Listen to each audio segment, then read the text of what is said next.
ఏలూరు జిల్లా వ్యాప్తంగా అన్ని నియోజకవర్గాల్లో ఈ నెల 12వ తేదీన వైఎస్ఆర్సీపీ ఆధ్వర్యంలో మెడికల్ కాలేజీలను ప్రైవేటీకరణ చేసే నిర్ణయానికి వ్యతిరేకంగా చేపడుతున్న నిరసన కార్యక్రమాన్ని విజయవంతం చేయాలని ఏలూరు జిల్లా వైఎస్ఆర్సీపీ అధ్యక్షులు దూలం నాగేశ్వరరావు పిలుపునిచ్చారు.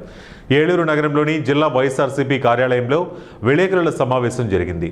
ఈ సందర్భంగా దూలం నాగేశ్వరరావు మాట్లాడుతూ జగన్ ప్రభుత్వ హయాంలో 17 కాలేజీలు ఏర్పాటు చేశారని, అందులో 5 మెడికల్ కాలేజీలు పూర్తయ్యాయని, మరో 2 కాలేజీల నిర్మాణం పూర్తవుతుండగా ప్రభుత్వం మారిందని తెలిపారు.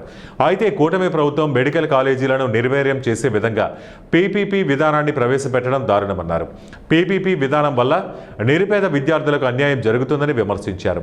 దీనికి నిరసనగా నియోజకవర్గంలోని మండల రెవెన్యూ కార్యాలయాల వద్ద నిరసన వ్యక్తం చేసి అధికారులకు వినతిపత్రాన్ని సమర్పిస్తామని తెలిపారు. అమరావతి అభివృద్ధి పేరుతో వేల కోట్ల భూమిని ప్రభుత్వం దోచుకుంటుందని, నిరుపేదలకు ఉపయోగపడే మెడికల్ కాలేజీ పైన నిర్లక్ష్య ధోరణి అవలంబిస్తుందని విమర్శించారు.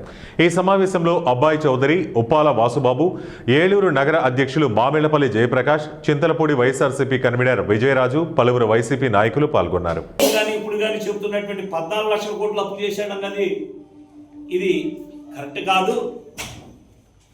కేవలం ఈ రాష్ట్రం విడిపోయినట్టు రోజు అప్పులతో కలిపి, చంద్రబాబు నాయుడు గారు చేసిన అప్పులతో కలిపి, జగన్మోహన్ రెడ్డి గారు చేసిన అప్పులతో కలిపి 6 లక్షల కోట్లు చివరని చెప్పుకు రావడం జరిగింది. కానీ అప్పుడైనా వీళ్ళకి ఏమన్నా అరే ఓట్ల కోసం తప్పుడు మాటలని మాట్లాడాము, అబద్ధాలు చెప్పాము, ఇప్పుడైనా సిగ్గుపడి ఏమన్నా నిజాన్ని ఒప్పుకుంటారంటే ఒకరి తర్వాత ఒకరు జగన్మోహన్ రెడ్డి గారి మీద అవాకులు చవాకులు మాట్లాడటం. ఎంతసేపు కూడా ఏ పని చేసినా ఈ జగన్మోహన్ రెడ్డి గారు కాలేజీలు తెచ్చాడు కాబట్టి ఆ కాలేజీలు పూర్తి చేసి ప్రజలకు అందిస్తే జగన్మోహన్ రెడ్డి గారు గుర్తొస్తారు. అంటే ప్రజలకు మంచి చేయకూడదు, మంచి చేయకపోయినా పర్లేదు, చదువు లేకపోయినా పర్లేదు, వైద్యం అందకపోయినా పర్లేదు, కానీ జగన్మోహన్ రెడ్డి గారు గుర్తురాదు.